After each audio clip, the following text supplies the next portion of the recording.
Puspika 10 Cimahi dari B3 Keperawatan. Perkenalkan, nama saya Dita Rosalina. Saya Cindy Melani. Saya Siti Hoeria. Saya Sania Rusada. Di sini kami akan mempersembahkan sebuah video mengenai health education, kesehatan mental. Jangan lupa like, subscribe, and comment. Duh, bosen nonton Korea terus, nonton berita yuk. Yuk, boleh.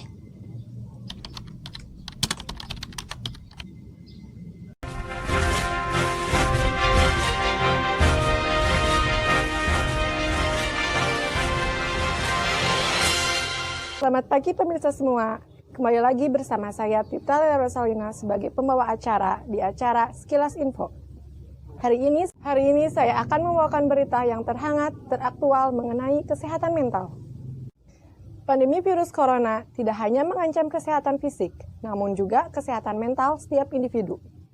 Tidak hanya rasa takut, efek psikologis yang ditimbulkan pun bisa berdampak serius.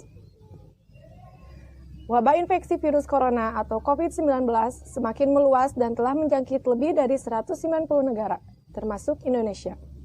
Di Indonesia sendiri, jumlah pasien positif COVID-19 bertambah dengan cepat. Hal tersebut tentu dapat menimbulkan rasa takut dan panik, apalagi anjuran untuk diam di rumah serta kebijakan social distancing, yang kini disebut physical distancing.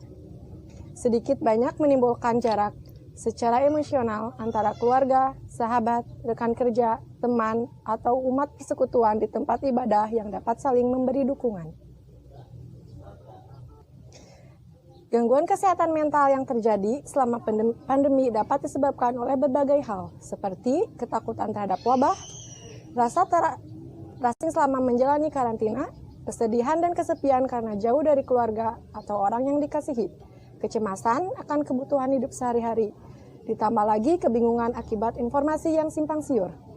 Hal-hal tersebut tidak hanya berdampak pada orang yang telah memiliki masalah kesehatan mental seperti depresi atau gangguan kecemasan umum, namun juga dapat mempengaruhi orang yang sehat secara fisik dan mental. Beberapa kelompok yang rentan mengalami stres psikologis selama pandemi virus corona adalah anak-anak, lansia, dan petugas medis. Tekanan yang berlangsung selama pandemi ini dapat menyebabkan gangguan berupa ketakutan dan kecemasan yang berlebihan akan keselamatan diri sendiri maupun orang-orang terdekat. Perubahan pola tidur dan pola makan, bosan dan stres karena terus-menerus berada di rumah, terutama pada anak-anak. Sulit berkonsentrasi, penyalahgunaan alkohol dan obat-obatan, memburuknya kesehatan fisik terutama pada penderita penyakit kronis seperti diabetes dan hipertensi. Munculnya gangguan psikosomatis.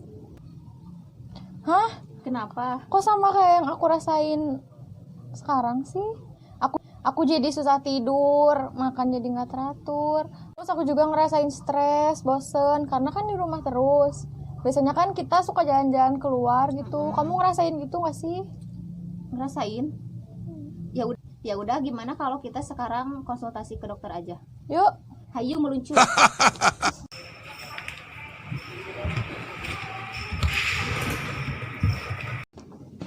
Siang, Dok. Apakah ada yang bisa saya bantu? Jadi gini, Dok, akhir-akhir ini saya jadi susah tidur, terus sulit berkonsentrasi, terus pola makan juga jadi gak teratur. Terus saya juga kan cemas ya, Dok, ya, gara-gara sekarang kan corona gini jadi takut gitu. Terus saya juga ngerasa stres karena kan harus diam di rumah terus gitu. Oh, begitu ya. Dari ciri-ciri, nah, Mbak Cindy itu mentalnya terganggu, tapi jangan khawatir ya, mental terganggu ini memang sangat banyak terjadi di musim COVID-19 ini.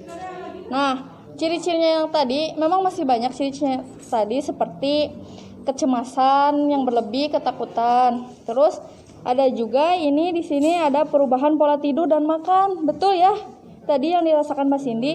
Lalu di sini juga ada bosan dan stres. Jadi Mbak Cindy merasakan bosan dan stres kala di rumah terus ya? Ya betul.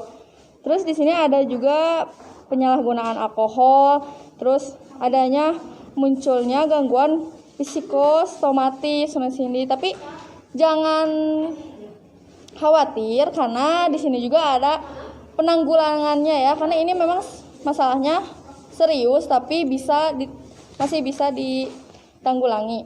Seperti Mbak Cindy di rumah bisa melakukan aktivitas fisik seperti berolahraga, main skipping di rumah atau treadmill di rumah bisa ya. Nah, lalu kasih makanan asupan bergizi. Bergizi itu kayak buah-buahan, mengkonsumsi buah-buahan, sayur. Pokoknya itu yang membuat tubuh kita menjadi fresh kembali gitu. Sebelumnya masih suka olahraga gak? Enggak ya? Oh, nanti olahraga ya di rumah. Apapun itu olahraga, walaupun bisa workout atau apapun bisa lihat di YouTube juga ya. Terus makanan bergizi ini penting banget ya karena asupan untuk badan kita juga. Nah, lalu di sini yang ketiga ada menghentikan kebiasaan buruk yang sering kayak Mbak Cindy suka bergadang. Suka ya, memang nonton drakor gitu ya. Iya benar. Nah, jadi kebiasaan ini harus dihentikan Mbak Cindy karena apa? Karena ini bisa menyerang daya tahan tubuh kita gitu. Jadi Mbak Cindy kalau bisa jangan tidur lewat dari jam 9, harus 8 jam istirahat begitu. Lalu di sini juga ada perbaiki mood. Jadi perbaiki mood Mbak Cindy sehingga Mbak Cindy nggak gampang terkena penyakit atau terkena stres gitu. Nah, yang selanjutnya adalah membuat rutinitas sendiri, misalkan nih memasak, terus berolahraga.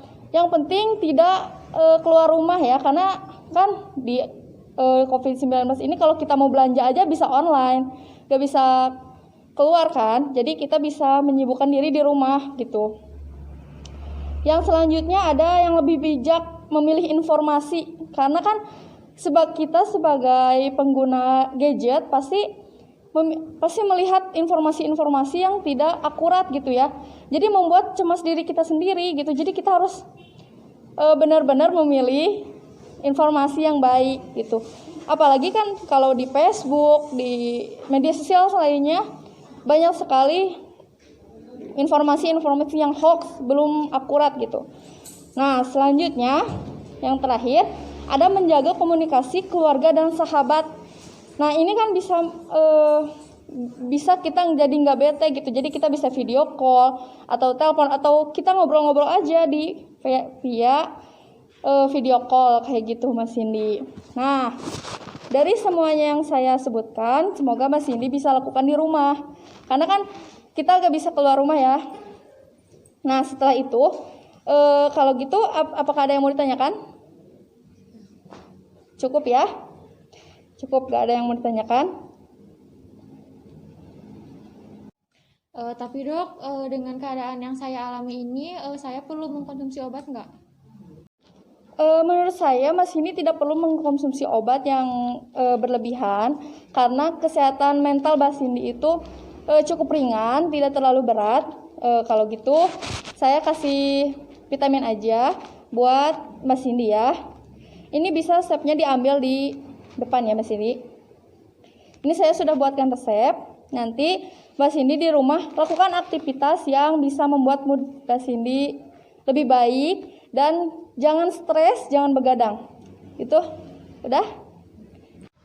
Baik dok, terima kasih ya. Sama-sama. Thanks for watching.